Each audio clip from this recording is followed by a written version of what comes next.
Hey, this is Braden with Pickleball Effect. Today I'll be reviewing some paddles from Carbon. Carbon seems to be the hottest paddle brand on the market right now. Every other tournament there's a new pro player that's playing with the Carbon. I know that J.W. Johnson has been seen playing with one and that they've signed players like DJ Young and Michelle Esquivel. So these paddles are gaining a lot of momentum on tour, and they're starting to gain a lot of momentum with recreational players as well. It seems like everyone is drawn to their high spin potential, so that's something I'm going to be paying attention to in my playtest. So I'll be reviewing the Carbon 2s. They have two different models. They have the Carbon 1s and the 2s. The 2s are a little shorter and wider compared to the Carbon 1s, which have an elongated shape. So these have a 16-inch length and about an 8-inch width. So this is going to be a little more player friendly. It's going to be a little more forgiving compared to that elongated shape, and it's going to move the sweet spot towards the center of the paddle. But what really sets these paddles apart is the facing material. So they use this material called a raw T700 carbon fiber. It's really gritty to the touch. This is where the spin is coming from. It's not sandpapery, it's directional, but it feels heavily textured. I can see how this is gonna be able to generate some spin. Additionally, they have two different thicknesses that you can choose from. They have the 16 millimeter and the 13 millimeter. So I have them both here, so I'll let you know the difference of those when I play with them. The handles are supposed to be 5¼ inch length, at least that's what it says on Carbon's website. But when I was holding them, they felt a little shorter, and sure enough, when you put a ruler to it, it looks a lot closer to 5 inches than it does to 5¼ So you can see that there. So just something to note, they do feel a little shorter than what it says in the spec sheet. So these are the Carbon 2s. Let's go put them on the court and see how they play.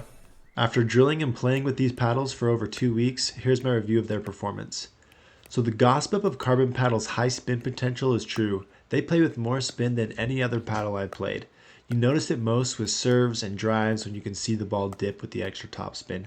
I actually had to make some adjustments to my drives and aim higher or I would hit the net. The ball jumped differently on my serves too, which made it a little more difficult on my opponents, and I won a couple extra points off of my serve that otherwise would not have gotten.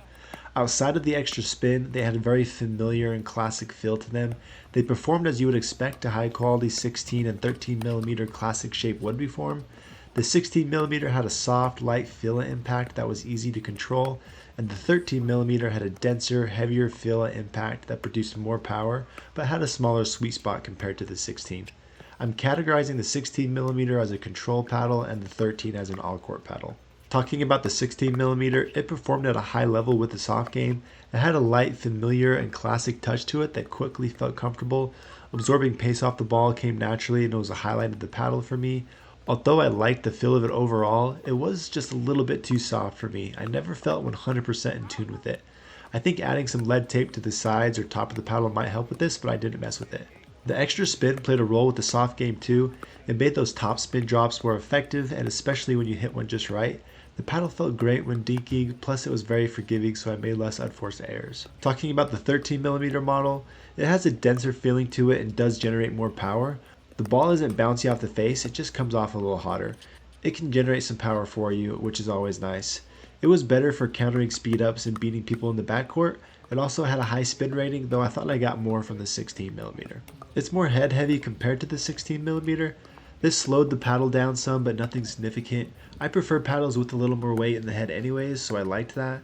Because the 13 millimeter paddle isn't bouncy, it was predictable and consistent off the face. It does have a little harder feel to it, but it didn't decrease by consistency with drops and dinks.